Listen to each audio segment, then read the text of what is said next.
সুপ্রিয় দর্শক মণ্ডলী, universal medical college and hospital limited আজকের সংবাদপত্রে আপনাদের সবাইকে স্বাগত জানাচ্ছি। দর্শক মণ্ডলী, আমাদের সঙ্গে রয়েছেন ইতিহাসবিদ ডক্টর সৈয়দ আনোয়ার হোসেন।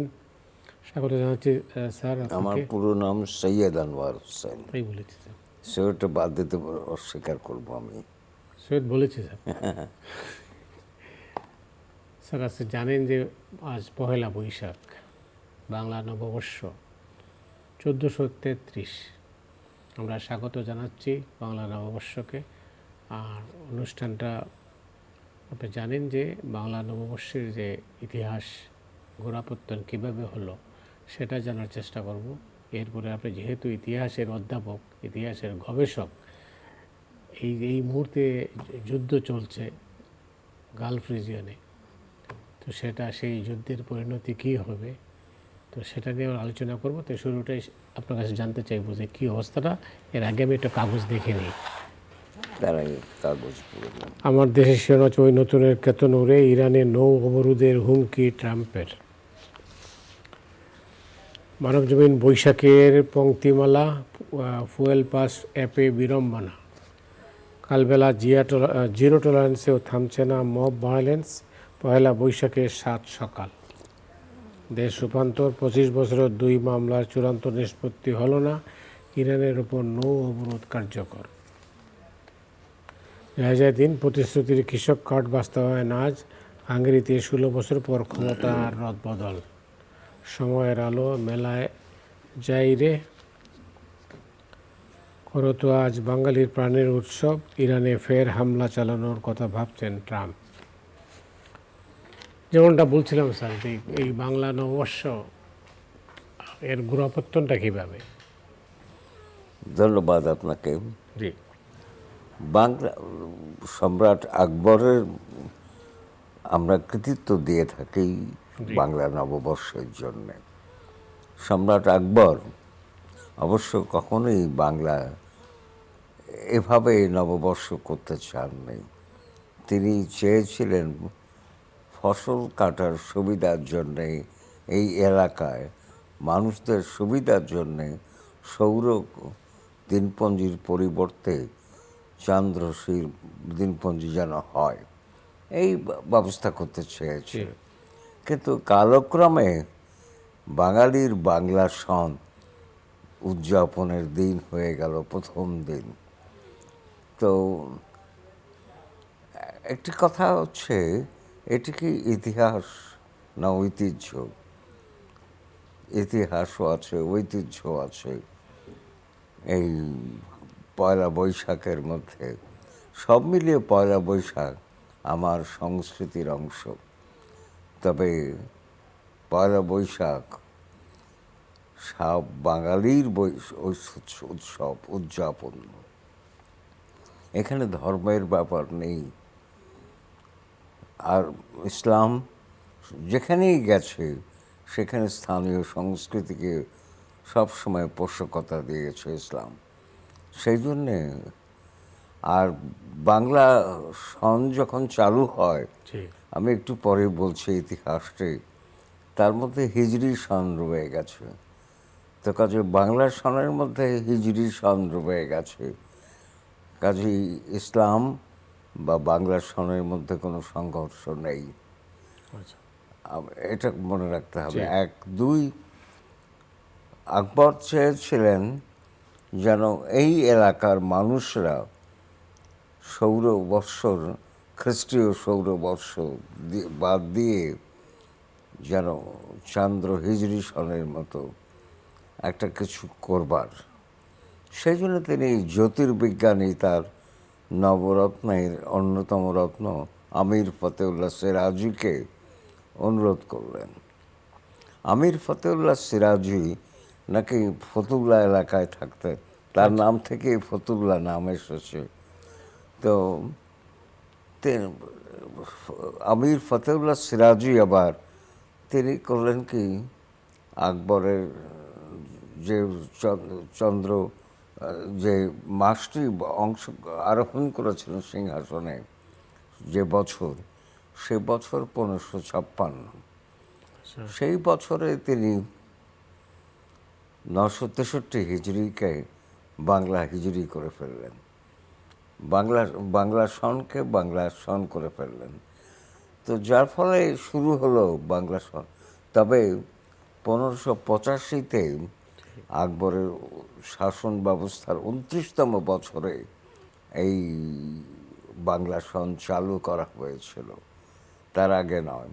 তবে বাংলা সন নিয়ে উদযাপন বা উৎসব করা সব কিছুই চালু হয়েছিল নবাবী আমলে। নবাবী আমল থেকেই শুরু হলো। আরেকটি কথা আমি বলে রাখি যে আমির ফাতেউল্লাহ সিরাজীকে যখন কৃতিত্ব দিচ্ছি সম্রাট আকবরকে, তো একটা বিতর্ক আছে। কিন্তু বিতর্ক হচ্ছে বাংলা সন চালু করেছিলাম তো 4 জনের নাম পাওয়া যাচ্ছে আকবর সহ। একজন হচ্ছেন সংগ্রাম, তিব্বতী রাজা, যিনি খ্রিস্টীয় 6 শতকে গোটা উত্তরবঙ্গ দখল করেছিলেন। সংগ্রাম, তার নামে এসছে বাংলা সন। আবার আরেকটা হচ্ছে শকাব্দ, শশাঙ্ক, বাংলার প্রথম স্বাধীন রাজা, তাকে আমি খুব গুরুত্ব দিয়ে বিচার করি। আরেকটা হচ্ছে আলাউদ্দিন হোসেন শাহ, যে তিনি বাংলা সন চালু করেছেন। আরেকটি হচ্ছে শেষ কথা সম্রাট আকবর। তবে ঐতিহাসিক উড়িষ্যার ঐতিহাসিক কেপি জয়সওয়াল এবং মেঘনাদ সাহা বিজ্ঞানী আর নোবেল জয়ী ডক্টর অমর্ত্য সেন মিলিয়ে এরা কিন্তু সবাই সম্রাট আকবরকে কৃতিত্ব দিয়েছেন বাংলা সন চালু করবার জন্য। তবে কেপি জয়সওয়াল একটা বইও লিখেছেন বাংলা সন চালু করার জন্য, এবং আকবরকে কৃতিত্ব দিয়ে বই লিখেছেন।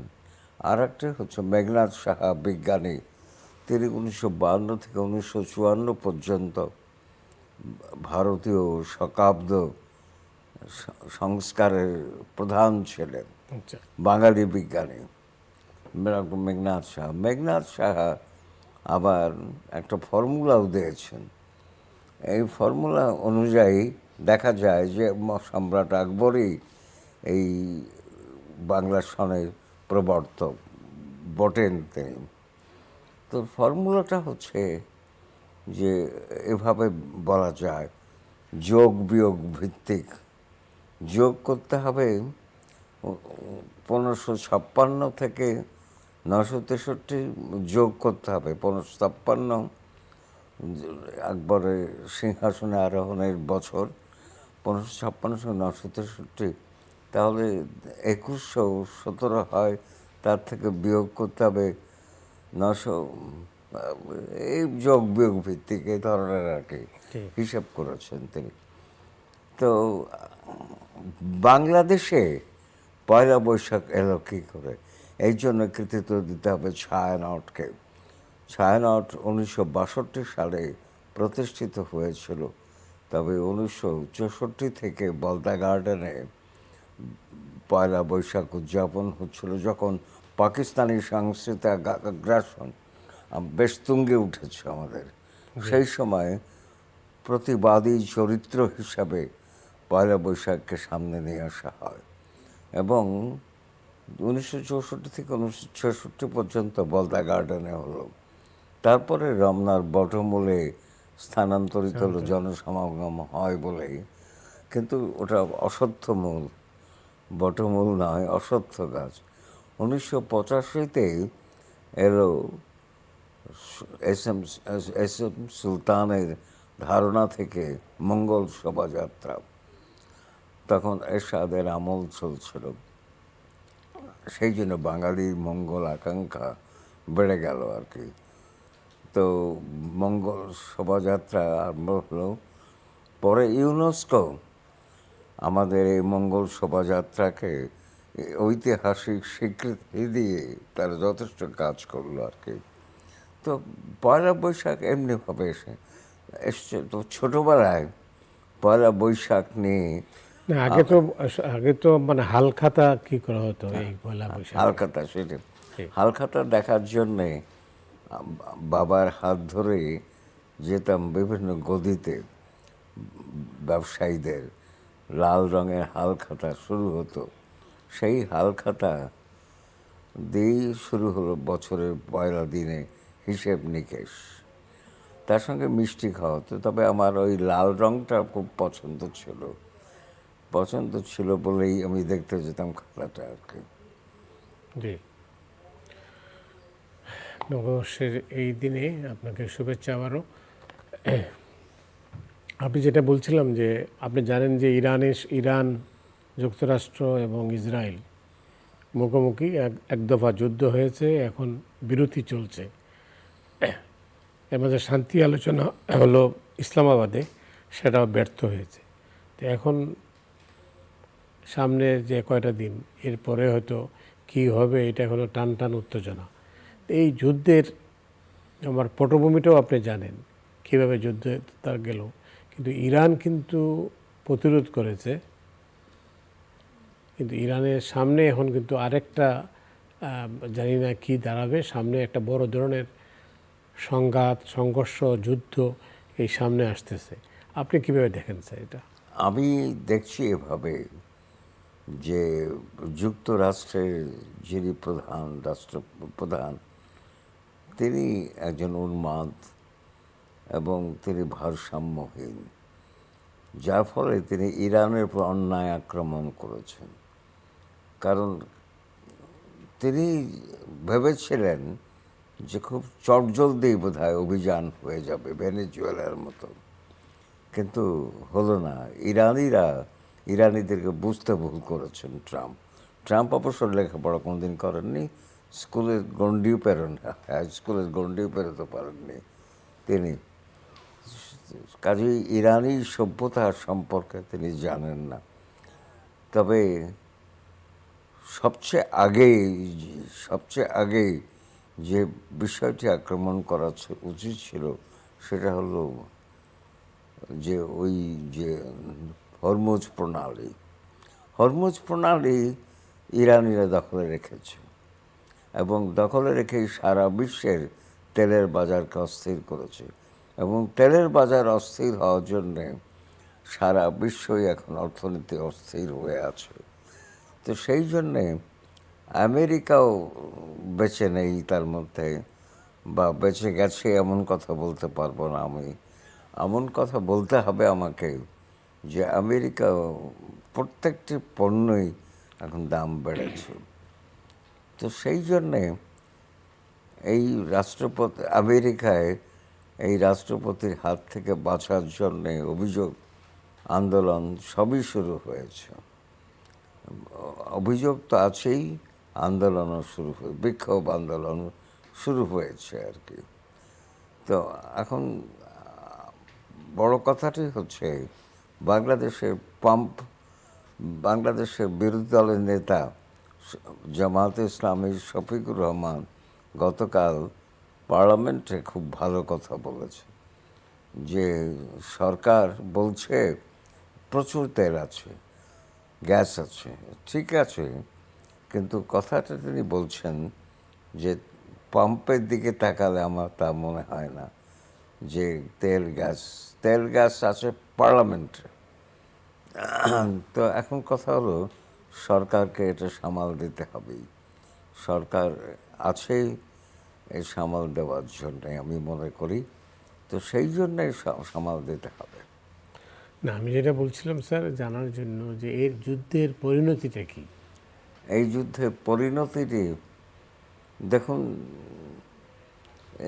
সবচেয়ে বড় পরিণতির যেটা হবে যে আমি মনে করি যে তিনি অর্থাৎ ট্রাম্প একটা হিসেবে ভুল করেছে, নেতানিয়াহু হিসেবে ভুল করেছে, যে অত সহজে হবে না।